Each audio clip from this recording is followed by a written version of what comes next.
पाकिस्तान इस वक्त जिस खित्ते में हम लोग सांस ले रहे हैं उसके इर्द गिर्द जो हमारे हमसाया ममालिक की सूरत हाल है उससे किसी तरह भी हम लोग अपनी नज़रें झपका भी नहीं सकते और किसी तरीके से भी अपनी तवज्जो किसी और जानिब मबजूल भी नहीं कर सकते। ईस्टर्न बॉर्डर से मुसलसल हमले का ख़तरा बरकरार है क्योंकि रोज़ाना उनकी हुकूमत इंडिया की एक उठता बंदा और बयान देता है कि संदूर ऑपरेशन जारी है और अफ़गानिस्तान के रास्ते जो पाकिस्तान में दहशतगर्दी हो भी रही है उसका बराह रास्त ताल्लुक़ जुड़ता भी इंडिया के साथ है।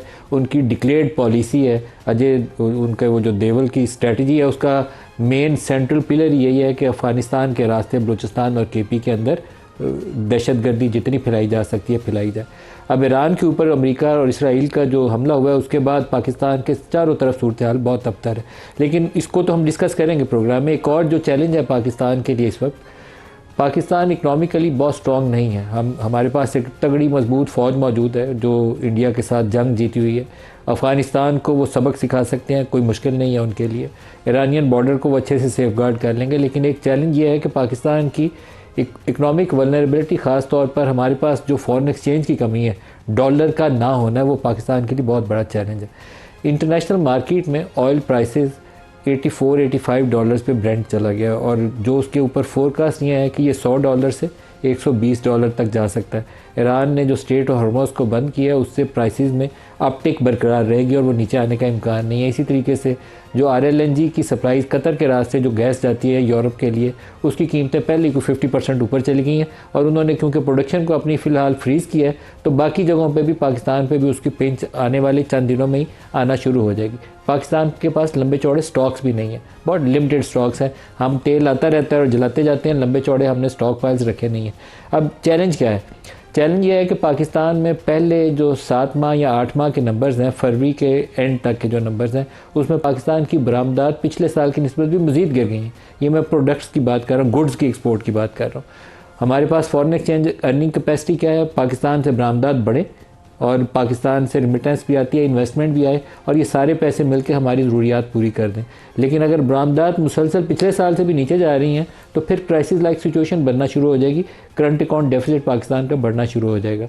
और जैसे जैसे ये ईरान वाली सिचुएशन इंटेंसीफाई होगी, ऑयल प्राइसेस ऊपर जाएंगी तो पाकिस्तान के लिए करंट अकाउंट के ऊपर प्रेशर आना शुरू हो जाएंगे। और वो प्रेशर क्या है कि अगर इंटरनेशनल एस्टिमेट्स ये हैं जो $10 इंक्रीज़ है पर बैरल जो अब हो चुकी है ऑलरेडी, क्योंकि ये $60 के करीब था, ये $20 ऊपर जा चुका है, $80 $85 पे चला गया। तो इसका मतलब ये है कि पाकिस्तान को 2.5-3 अरब डॉलर करंट अकाउंट डेफिसिट तो डेफिनेटली इजाफी इस साल बुक करना पड़ेगा जितनी प्राइसेस ऊपर जा चुकी हैं। तो इसका हल क्या है?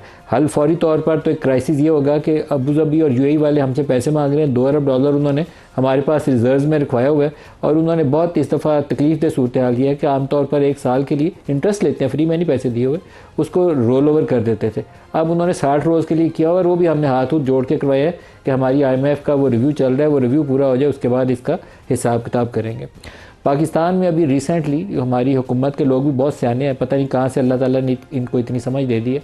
एक सोलर के लोगों ने ख़ुद से सिस्टम लगाने शुरू किए थे जो एक लॉन्ग टर्म सोल्यूशन था। 17-18 अरब डॉलर हम ऑयल इंपोर्ट का बिल देते हैं, ज़्यादातर वो बिजली की पैदावार में जाता है, बाकी ट्रांसपोर्ट में जाता है।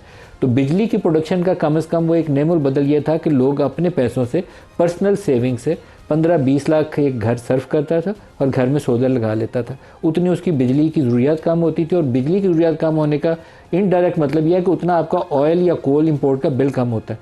तो वो जो नेट मीटरिंग की पॉलिसी इन्होंने चेंज की है हमारी ministry of water and power ने, शहबाज शरीफ की हुकूमत ने और वज़ीर एनर्जी ने, तो इनको कुछ अकल करनी चाहिए। अगर ख़ुद अकल नहीं है तो कम से कम ये लॉन्ग टर्म जो इनका प्रोजेक्शन है ऑयल इंपोर्ट की और कोल इंपोर्ट की उसको ही सामने रख लें। कोई बहुत ज़्यादा इसके अंदर दानिशमंदी नहीं चाहिए, तो इनको इसको प्रमोट करना चाहिए बजाय इसके कि उसको रोक दिया। अभी सिर्फ इस क्राइसिस को ईरान वाले को सामने रखें तो 2-3 अरब डॉलर इजाफी का एक गैप पैदा हो गया जो इनको दोबारा से मोबिलाइज़ करना पड़ेगा। मोबिलाइज़ हम कैसे करेंगे? फिर जाएंगे चाइना से, सऊदी अरब से, कतर से, UAE से, इनके आगे हाथ फैलाएंगे कि हमारे सेंट्रल बैंक में $2 अरब रख दो, क्योंकि बरामदात पाकिस्तान से बढ़ नहीं रही हैं, रिजर्व्स नीचे गिर जाएंगे। तो कुछ खौफ खुदा करें और कुछ अकल की मबनी फ़ैसले करें। ये फ़ैसला ना दुरुस्त था पहले सोलर को चेंज करने वाला, और इस ईरान वाले क्राइसिस के बाद दोबारा नज़र आ रहा है कि हम अपने आप को गहरे गड़े की तरफ ले गए हैं। बरामदात इनसे बढ़ नहीं रही हैं, सीधी सीधी बात है। ना इन्वेस्टमेंट आ रही है, ना आपकी मैन्युफैक्चरिंग सेक्टर की ग्रोथ आ रही है, ना आपकी एक्सपोर्ट्स बढ़ रही हैं।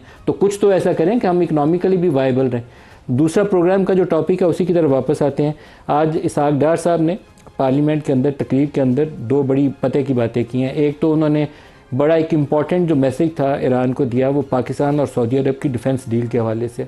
सऊदी अरब के ऊपर जो ईरान ने हमला किया उसको गुरेज करना चाहिए था, क्योंकि गुरेज इसलिए करना चाहिए था, ईरान के साथ बहुत जुल्म हुआ, ज़्यादती हुई है। आयतुल्लाह खामेनाई की जो शहादत है पूरी दुनिया उसके ऊपर दुखी है। लेकिन जो सऊदी अरब के हरमैन शरीफैन की मुस्लिम दुनिया बशमूल ईरान, उनकी दिलों में जो कदर मंजिलत है उसको सामने रखते हुए सऊदी अरब के ऊपर हमला नहीं होना चाहिए था। पाकिस्तान और सऊदी अरब का एक डिफेंस पैक्ट है, और उस डिफेंस पैक्ट की रोशनी में डार साहब ने क्या कहा, सुनिए।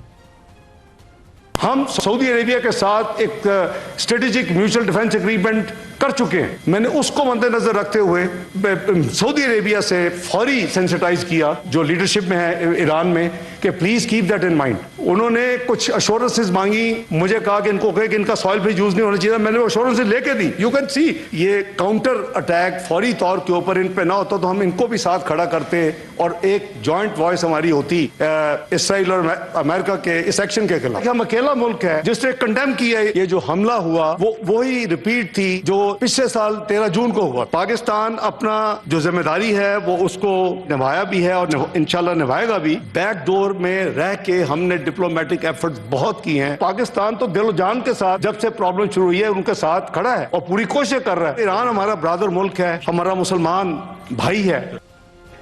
नेतन्याहू पिछले 12-14 साल से पूरी दुनिया को और अमेरिका को भी ये चूरन बेच रहा है कि ईरान एटमी हथियार बनाने वाला है। अभी हमला ना किया, पिछले 12 साल की उसकी स्टेटमेंट है, पूरा उसका सीक्वेंस है। हर साल वो यही जाता है, जब जाता है अमेरिका या कहीं और, वो नाम लेकर कहता है कि ईरान एटमी हथियार बनाने वाला है। एक इंटरव्यू के अंदर उसने ईरान और पाकिस्तान दोनों का नाम लिया हुआ है कि इनके दोनों के पास एटमी हथियार हैं, दोनों से हमें खतरा है। और अभी जो डार साहब ने आज न्यूक्लियर के ऊपर भी एक स्टेटमेंट दिया है, वो भी सुन लें, क्योंकि ओमान की जो पीस टॉक्स को फैसिलिटेट कर रहे थे उनकी जानिब से ये बात की तस्दीक हो चुकी है कि ईरान रजामंद था कि अपने जो न्यूक्लियर स्टॉक पाइल्स हैं उसको भी कम करेगा, एनरिचमेंट को भी नहीं करेगा, और वो बिलो 4% के ऊपर जो एनरिचमेंट है उसको ले जाएगा, जो सिर्फ पीसफुल पर्पसेस के लिए होती है। डार साहब क्या कह रहे हैं आज पार्लियामेंट के अंदर, इनका बयान सुनिए। जुलाई में मेरी बायलैटरल मीटिंग हुई सेक्रेटरी रूबियो के साथ, और उस बायलैटरल मीटिंग में आई टुक अप ईरान का मामला। इशू क्या थी कि जी वो कहते हैं कि ये न्यूक्लियर वेपन्स ना बनाए। ईरान माना हुआ है कि हम न्यूक्लियर वेपन्स नहीं बनाएंगे, हम इसके लिए तैयार हैं। हम मीडिएट कर रहे थे कि भाई आप बैठ के इस मसले को हल करें, और उनकी रिस्पांस भी पॉजिटिव थी। पाकिस्तान की कोशिश क्या थी कि किसी तरीके से अफाम और तफहीम के साथ ये मसला हल हो जाए। ओरिजिनल उनकी डिमांड ये थी कि किसी किस्म की एनरिचमेंट जो है वो ईरान में नहीं होनी चाहिए। लेकिन हमने आर्गुमेंट किया इनके लिए कि peaceful use of nuclear energy तो हर एक का हक है, और जीसीपीओ में ओबामा एडमिनिस्ट्रेशन ने माना था 3.67%। ये मैं पहली दफा ये चीजें डबल्स कर रहा हूं इस फ्लोर पे, क्योंकि मैं समझता हूं कि उनको पता होना चाहिए कि पाकिस्तान तो दिलो जान के साथ उनके साथ खड़ा है और पूरी कोशिश कर रहा है। जो अमरीकी वज़ीर दिफा हैं हेगसेट, उन्होंने एक बयान के अंदर कहा है कि ये जो मैं उनके अल्फाज पूरे नहीं दोहराता, लेकिन उन्होंने नाम लेकर उनके इस्लामिक जो फेथ है हमारा उसको सामने रखते हुए कहा कि ईरान को कोई हक नहीं है कि ये न्यूक्लियर हथियार अपने पास रखे। लेकिन वली नसर साहब ने एक आर्टिकल है उसको ट्वीट किया अभी से थोड़ी देर पहले, और मैं उस आर्टिकल को पढ़ रहा हूँ। तो जो एक्सट्रीम किस्म के व्यूज़ हो सकते हैं ज्यूज़ के अंदर और क्रिश्चियनिटी के अंदर, उसको प्रमोट करते हुए अमेरिकी वज़ीर दिफा वो कह रहे हैं कि ये मार्का हक़ व बातिल है, और बाकायदा जो तैनाती है ट्रंप की उसकी है इसी काम के लिए कि वो पहली लाइट जाके ईरान में दिखाएंगे, जिसके बाद ये मुसलमानों की शिकस्त होनी है। उनके कमांडर्स जो हैं वो अपनी फ़ौजों को यही कह के प्रीच कर रहे हैं। ये मेरे हाथ में उसका प्रिंट आउट है।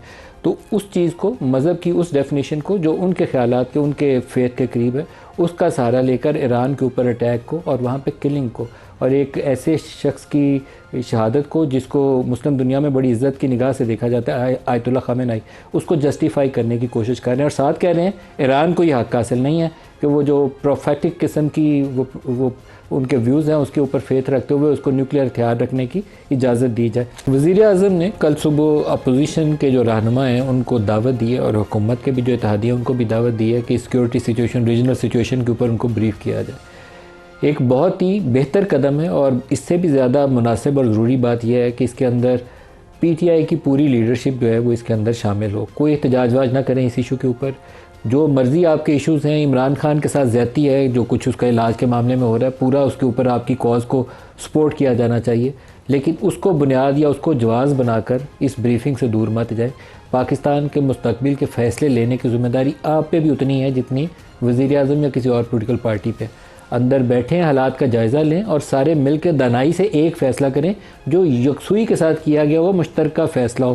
क्योंकि सिर्फ़ ईरान की सूरत हाल नहीं है, अफ़गानिस्तान के साथ हमारी जंग जारी है, उसके ऊपर एक मुश्तरका फ़ैसला होना चाहिए। और मुश्तरका फ़ैसला ऐसा होना चाहिए कि वहाँ स्पिल ओवर जो है टेररिज्म का परमानेंट बेसिस के ऊपर उसका ख़ात्मा यकीनी बनाना है, और उसमें आपकी सपोर्ट और आपकी हम आहंगी होना बहुत ज़रूरी है।